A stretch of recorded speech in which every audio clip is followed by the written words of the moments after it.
Newsfeed. The commando's car is a light attack craft, its skin set to jungle camo. It's swift and loaded with firepower, but the hull is pitted and scarred. I'm not sure how long it can keep flying without repairs and a battery charge. The Palafoxes better have a hidden factory somewhere with solar panels the size of soccer fields. It's cramped here inside the car, 6 people in a machine designed for 4, along with a hoverboard and 8 plasma guns, as many as we could fit. 2 of the specials squat in the back, giving up their seats for me and Cole. The pair of us are eating spagol, self-heating survival food that my father wouldn't allow anywhere near his hunting lodge. But hunger really is the best sauce, and it's delicious. Even better is the clean water from the hover car's taps. The mountains are an hour's flying time away, but it's taking forever. Every few minutes we dip down into the trees, cowering whenever the radar shows a blip. Creeping along like this was tedious on Cole's hoverboard. Squished inside this tiny damaged car, it's downright sick-making. One of the lifting fans is damaged, so the car rides at an odd, wobbly angle. But Cole looks more hopeful than he has since we watched his home turn into a column of smoke. His mother might be alive. He has a bunker full of weapons, an army prepared for a guerrilla war.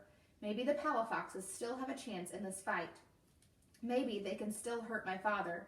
Maybe together we can save Rafi. I wonder what she's doing now. Is she on some balcony, smiling, waving at the crowds, screaming at my father, crying in our room, thinking I'm dead? Is she really falling apart? It seems like nonsense, diagnosing someone from readouts captured by hovercams. Psychological warfare teams aren't doctors after all. Rafi sounded so happy when she called and told me how to make my dress, like she was smiling the whole time. Of course, she was also smiling on the balcony half an hour ago, thinking I was dead. Maybe I'm not the only imposter in the family. We're heading west, and the hot sun fills the hover car as the afternoon drags on. The specials have given Cole a set of Victorian battle fatigues. The forest camo makes him look older, harder. I'm still in my sweats and bloody nightshirt. He's staring at an air screen in front of him, drinking in every word about the war. Looks like a soft takeover so far, he says to me. No troops in Victoria, but the feeds and city interface are under Shrev's control. They'll spread spy dust soon, I say. Then they won't need soldiers. The other cities have cut off trade at least, Cole says.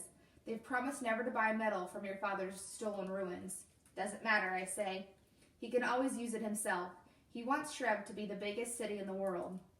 Cole lets out a curse in Spanish, and the soldiers all glance at him, then at me. They've all had old-style special surgery, a cold beauty that makes me shudder. They still don't trust me, of course. I look exactly like their enemy's daughter. It wasn't until Cole let out a burst of angry Spanish that they let me charge my pulse knife. No one's talking about a war to free us, Cole says. All those treaties? His voice breaks off. The soldiers all sit up straighter.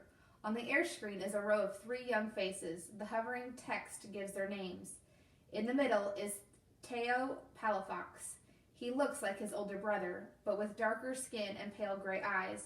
He wears a bored look like a little Lee forced to sit for a school picture. Cole waves a hand, and the volume comes up. Sometime last night, the School of Genevieve is conducting an investigation in cooperation with the Warden Consortium. Authorities are concerned that the unexplained disappearances are related to the attack on the city of... Cole waves away the sound, and his head falls back into the crash cushions of his seat. No one says anything. The soldiers are motionless, except for Zura's hand on the flight stick. They took him, Cole murmurs, and 2 of his friends. I know those kids. I reach out from the back seat, wanting to put a hand on his shoulder, but I don't know who I am right now. His fellow warrior, the girl he kissed, or am I the imposter again, my father's agent in his house? I wait until Teo's face is gone from the screen, then gently take Cole's arm. I'm sorry. You said he was safe, his voice breaks. That the other cities wouldn't let this happen, not at a school. I want to argue that it doesn't make sense, that no 14-year-old boy is such a threat to my father that he'd risk allying the whole world against him. But Teo Palafox is missing. I was wrong, I say. My father makes his own reality, sometimes with nightmares.